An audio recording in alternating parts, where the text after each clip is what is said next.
खबर शामिल करते हैं कराची से। आज मौरखात 26 अगस्त को शाह फैसल कॉलोनी नंबर 2 में वाक़या शान रहबर बैंकुइट में महाजिर कौमी मूवमेंट के चेयरमैन आफाक अहमद का कारकुनान से खिताब। आफाक अहमद का कहना था कि मुनज़्ज़म साजिश के तहत कराची के नौजवानों को तालीम से दूर किया गया।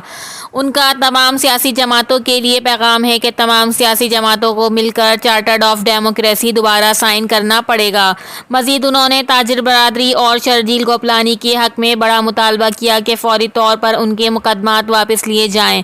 मजीद उनका कहना था कि कराची को तबाह करने की साजिश को बंद किया जाए और ताजिरों को सहूलतें मुहैया की जाएं।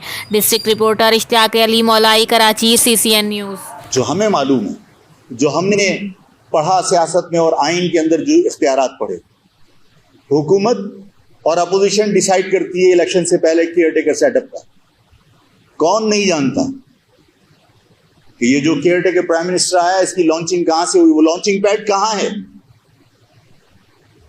और जहां से ये लॉन्च किए गए और जिस तरह की हुकूमतें बनी और जिस तरह अभी कैबिनेट बन रही है, मैं एक अदना सा सियासी कारकुन की हैसियत से तमाम सियासी जमातों को ये कहना चाहता हूं कि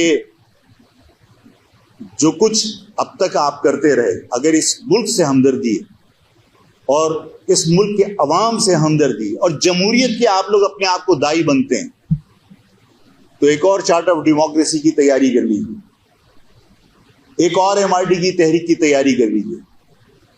जब तक तमाम सियासी जमातें बशमूल कौम परस्त जमातें, कतई नजर इसके कि वो पार्लियामान के अंदर उनका कितना हिस्सा है, पार्लियामान के अंदर वो मौजूद थे या नहीं थे,